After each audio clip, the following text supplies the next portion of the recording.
You're listening to the Cyberwire Network, powered by N2K.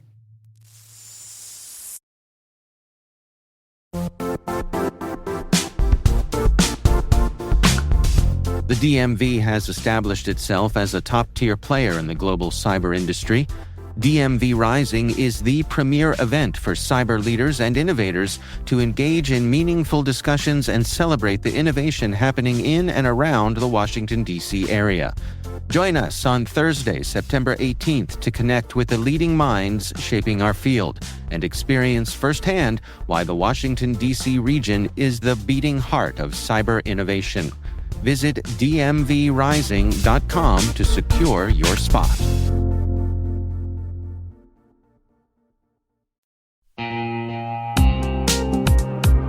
At Thales, they know cybersecurity can be tough and you can't protect everything. But with Thales, you can secure what matters most. With Thales's industry-leading platforms, you can protect critical applications, data, and identities, anywhere and at scale with the highest ROI. That's why the most trusted brands and largest banks, retailers, and healthcare companies in the world rely on Thales to protect what matters most: applications, data, and identity. That's Thales. Thales. Learn more at thalesgroup.com/cyber.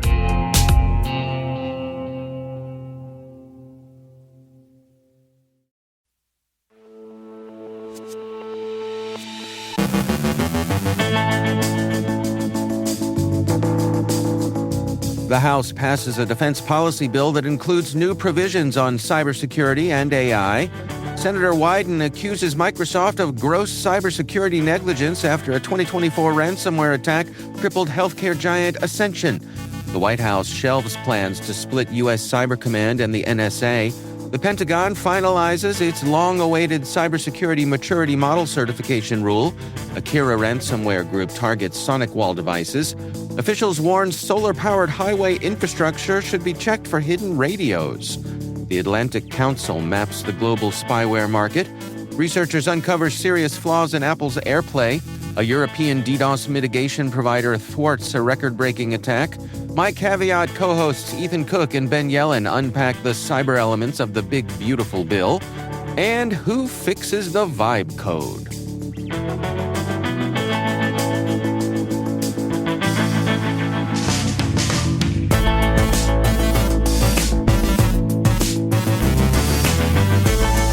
It's Thursday, September 11th, 2025.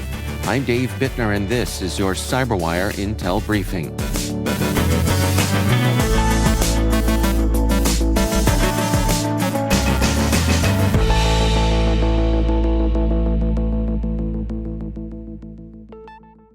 Thanks for joining us here today. It's great to have you with us. The U.S. House of Representatives has passed an $848 billion defense policy bill that includes new provisions on cybersecurity and artificial intelligence. The National Defense Authorization Act was approved in a 231 to 196 vote and sets Pentagon policy for the year. While less sweeping than past cyber debates, the bill still carries weighty digital measures. It directs the NSA to brief lawmakers on plans for its Cybersecurity Coordination Center and requires combatant commands to report on Cyber Command's support. The Pentagon would also build a software bill of materials for AI-enabled tools and pursue up to 12 initiatives using generative AI for cybersecurity and intelligence. Amendments adopted allow threat sharing between the NSA and the private sector and task the DoD with studying the National Guard's cyber response role. The Senate will take up its version next week. Senator Ron Wyden is urging the Federal Trade Commission to investigate Microsoft after a 2024 ransomware attack crippled Catholic healthcare giant Ascension. Wyden accuses Microsoft of gross cybersecurity negligence, citing its default support for RC4 encryption, a 1980s-era standard vulnerable to a hacking method called Care Bear roasting. Attackers allegedly exploited this weakness in Ascension's Microsoft Active Directory, spreading ransomware that disrupted 140 hospitals across 19 states and exposed data on nearly 6 million patients. Wyden argues Microsoft failed to warn customers clearly, instead burying guidance in obscure blog posts. Microsoft acknowledges RC4's risks, but said abruptly disabling it would break systems, pledging instead to phase it out by 2026. Wyden likened Microsoft to an arsonist selling firefighting services, given its market dominance in enterprise IT. The Trump administration has decided to keep U.S. Cyber Command and the NSA under dual-hat leadership, shelving plans to split the roles due to the complexity and risks of restructuring. Officials concluded a separation could take 6 years, slowing national security priorities. Army Lieutenant General William Hartman, currently acting leader, is Trump's choice to head both agencies permanently, reinforcing the arrangement's benefit for speed, coordination, and unified direction. Lawmakers largely support the move, warning a split could weaken U.S. cyber and intelligence capabilities. The Pentagon has finalized its long-awaited cybersecurity maturity model certification rule, requiring stricter cyber standards for defense contractors. The framework, first proposed in 2019, aims to safeguard sensitive but unclassified information across the defense industrial base, which includes over 300,000 companies. Rolled out in 3 phases over 3 years, starting November 10th, CMMC sets 3 security levels. Contractors handling federal contract information may self-attest, while those with more sensitive data must undergo third-party or defense industrial-based cybersecurity assessment center certification. The program reduces the original 5 levels to 3, easing compliance concerns for small businesses. Still, experts warn most contractors lack strong governance and encryption practices. Ultimately, nearly all defense vendors will need to adjust operations to meet the new requirements. In August 2024, SonicWall disclosed an SSL VPN flaw affecting their Gen 5 through Gen 7 firewalls. Though patches were released, incomplete remediation left devices exposed. The Akira ransomware group has since exploited this, combining the CVE with 2 additional risks: over-provisioned access from SSL VPN default groups and public exposure of the virtual office portal, which attackers use to hijack MFA setups. Rapid7 has observed rising intrusions and urges organizations to patch, enforce MFA, restrict portal access, rotate local accounts, and monitor SSL VPN activity closely. The U.S. Department of Transportation has issued a security advisory warning that solar-powered highway infrastructure, such as EV chargers, traffic cameras, and weather stations, should be checked for hidden devices like undocumented radios, Reuters reports. Officials say foreign-made inverters and battery management systems have been found with rogue components, often linked to Chinese suppliers. These devices could enable remote tampering, triggering outages or data theft. Experts warn they might also sabotage roadside systems or autonomous vehicle networks. The advisory urges transportation operators to inventory inverters, use spectrum analysis to detect unauthorized signals, remove rogue radios, and ensure network segmentation. The warning comes amid wider U.S. efforts to limit Chinese technology in critical infrastructure, including restrictions on Chinese-made cars, set to take effect by 2026. Spyware, the commercial intrusion software enabling covert access to devices, poses acute human rights and national security risks. The Atlantic Council's updated Mythical Beasts project maps the market through 2024, expanding its data set to 561 entities across 46 countries. Notably, U.S.-based investors now make up the largest share, despite U.S. sanctions, visa restrictions, and diplomacy aimed at curbing proliferation. Resellers and brokers have also emerged as critical under-researched intermediaries that obscure vendor-buyer links and expand regional reach. Recent events underscore the stakes. NSO Group was fined $168 million in the U.S. over Pegasus targeting WhatsApp. The report highlights persistent patterns like jurisdiction hopping, serial entrepreneurship, and hardware partnerships, and major transparency gaps in corporate registries. Policy recommendations center on tightening oversight of outbound U.S. investment, boosting disclosure and due diligence, scrutinizing intermediaries, and improving public registries to increase accountability and slow the spread of abusive malware. Researchers at Oligo uncovered serious flaws in Apple's AirPlay protocol and SDK, dubbed Airborne, that could enable remote code execution, data theft, and man-in-the-middle attacks. One bug allows wormable zero-click exploits. Oligo demonstrated attacks on Apple CarPlay, showing hackers could connect via USB, Wi-Fi, or Bluetooth. Due to weak authentication in CarPlay's IAP2 protocol, attackers can impersonate iPhones, steal Wi-Fi credentials, and hack systems. Apple patched back in April, but most automakers have yet to deploy fixes, leaving millions of vehicles exposed.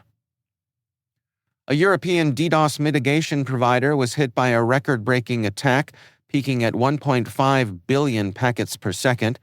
The assault, launched from thousands of compromised IoT devices and MikroTik routers across 11,000 networks, was mitigated by FastNetMon using the customer's scrubbing facilities and ACLs on edge routers.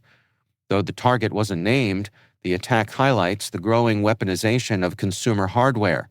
FastNetMon's founder warned that without proactive ISP-level filtering, such massive UDP floods could overwhelm defenses and cause widespread service disruptions.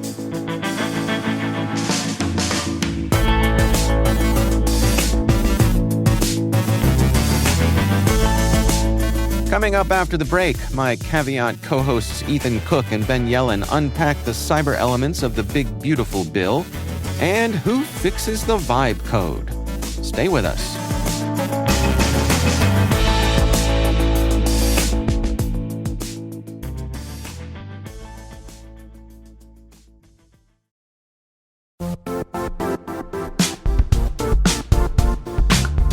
Compliance regulations, third-party risk, and customer security demands are all growing and changing fast. Is your manual GRC program actually slowing you down? If you're thinking there has to be something more efficient than spreadsheets, screenshots, and all those manual processes, you're right. GRC can be so much easier, and it can strengthen your security posture while actually driving revenue for your business. You know, one of the things I really like about Vanta is how it takes the heavy lifting out of your GRC program. Their trust management platform automates those key areas: compliance, internal and third-party risk, and even customer trust, so you're not buried under spreadsheets and endless manual tasks. Vanta really streamlines the way you gather and manage information across your entire business. And this isn't just theoretical. A recent IDC analysis found that compliance teams using Vanta are 129% more productive. It's a pretty impressive number. So what does it mean for you? It means you get back more time and energy to focus on what actually matters, like strengthening your security posture and scaling your business. Vanta, GRC. Just imagine how much easier trust can be. Visit vanta.com/cyber to sign up today for a free demo. That's vanta.com/cyber.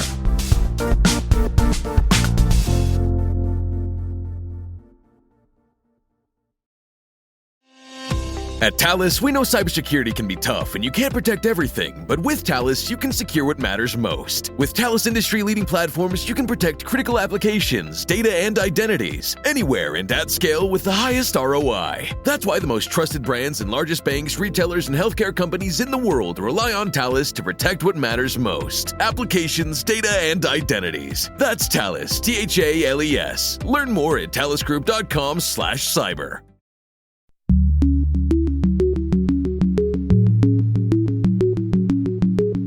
The Caveat podcast is where my co-hosts Ethan Cook and Ben Yelin and yours truly look at policy issues affecting cybersecurity. On our latest episode, Ethan and Ben unpack the cyber elements of the big, beautiful bill. All right, well, let's start at a high level here. I mean, for folks who may not have followed every detail, Ethan, unpack this for us. What is the big, beautiful bill, and why has it generated so much debate? Yeah, so the Big Beautiful Bill, for context, it's illegally known as HR 1, is the stepping stone for the Trump administration and its major funding effort for the next 4 years. Obviously, there's going to be other funding that comes through, but this is a really big hallmark on what its intentions are for the next 4 years and what it is trying to do. So some of the big things that came through this were the extension of the tax cuts, that from 2017. Obviously, I already mentioned the social program cuts, but also a massive influx in spending. I believe it's $150 billion with a B, $billion into defense, as well as there's another $150 billion put into border security. Not going to cover that portion today, purely looking at the defense aspect. But in here, we have things related to procuring new technologies, improving supply chain resiliency, things along those lines. And the spending is kind of crazy. It puts the U.S. spending on military over $1 trillion. And this money, while I say $150 billion is a lot, worth noting it is over the next 4 years. It's not just 2025, 2026. It is a 4-year program for a lot of these things.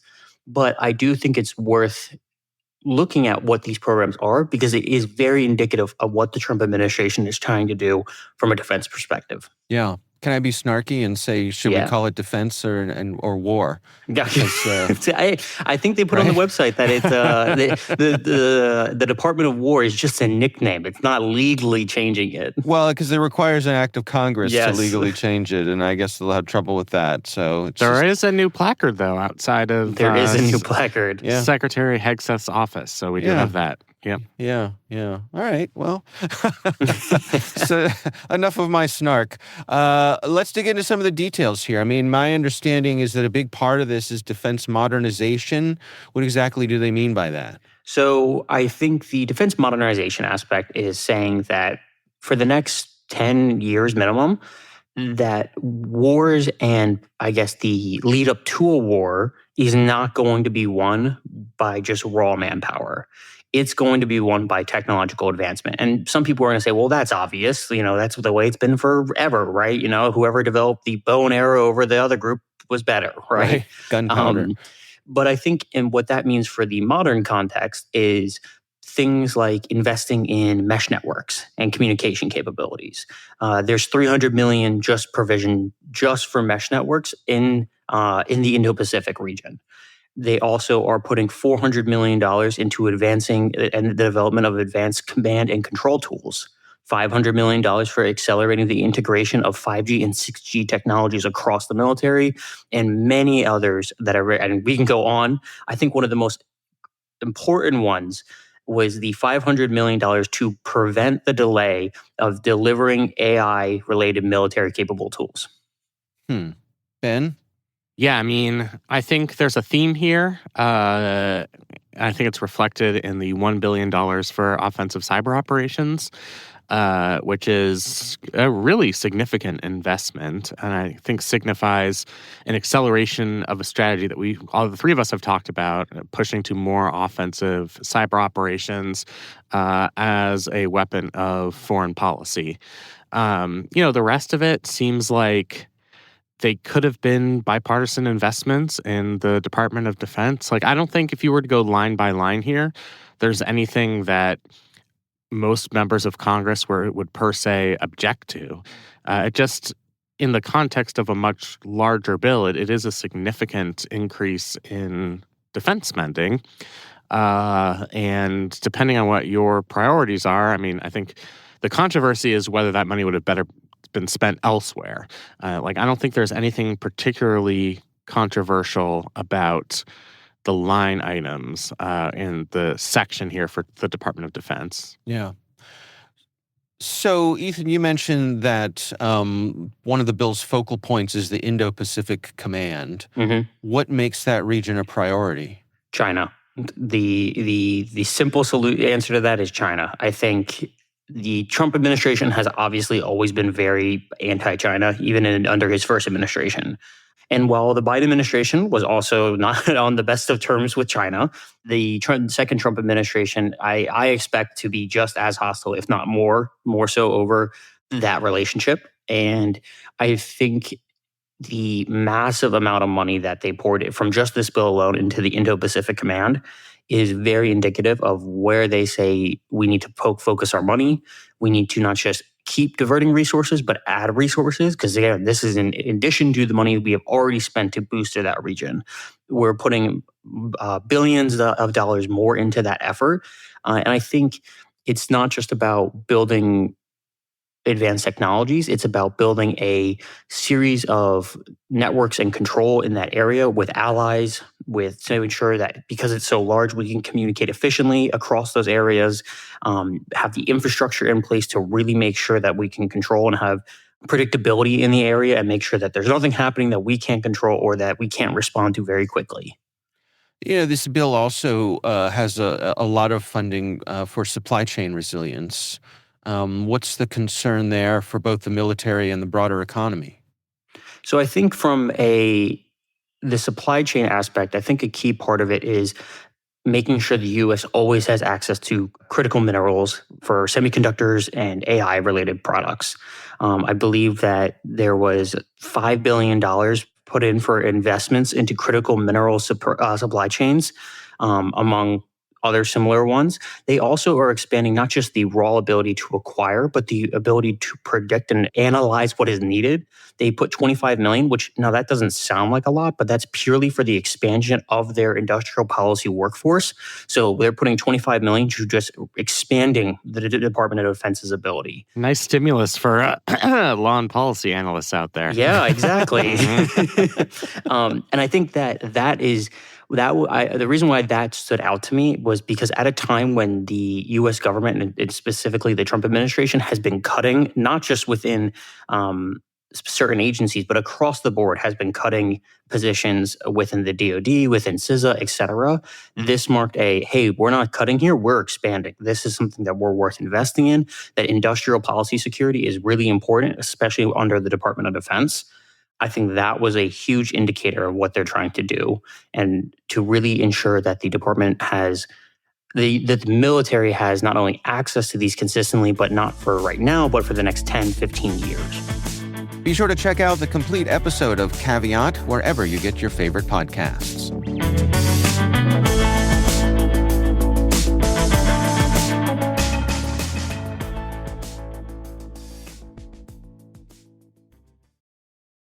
Running a business comes with a lot of what-ifs.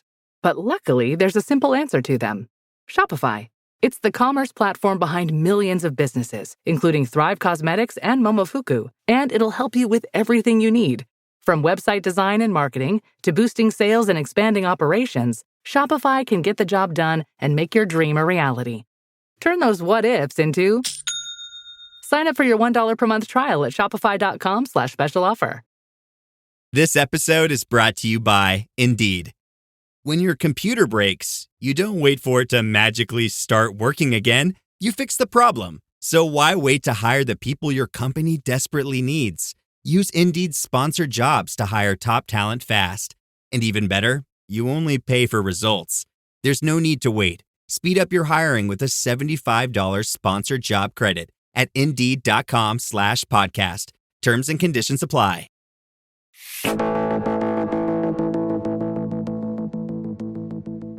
And finally, the rise of vibe coding, that magical process where AI generates the software that looks fine until it implodes, has given birth to an unlikely cottage industry, vibe code fixers. What began as a LinkedIn meme about cleanup specialists has become a legitimate business. Freelancers like Hamid Siddiqui now offer to fix clunky front ends, optimize messy code, and rescue apps that crash whenever somebody sneezes. Companies such as Ulam Labs openly advertise post-vibe cleanup services, while VibeCodeFixers.com connects desperate founders with seasoned developers. The common issues are as predictable as they are tragic: broken features when new ones are added, inconsistent design, and what one founder calls credit burn, wasted money on AI usage fees as apps unravel in their final stages. Despite the chaos, vibe coders remain emotionally attached to their Franken apps. As Swantantra Sony puts it, AI may help people prototype, but humans will still be needed to keep this AI on the leash.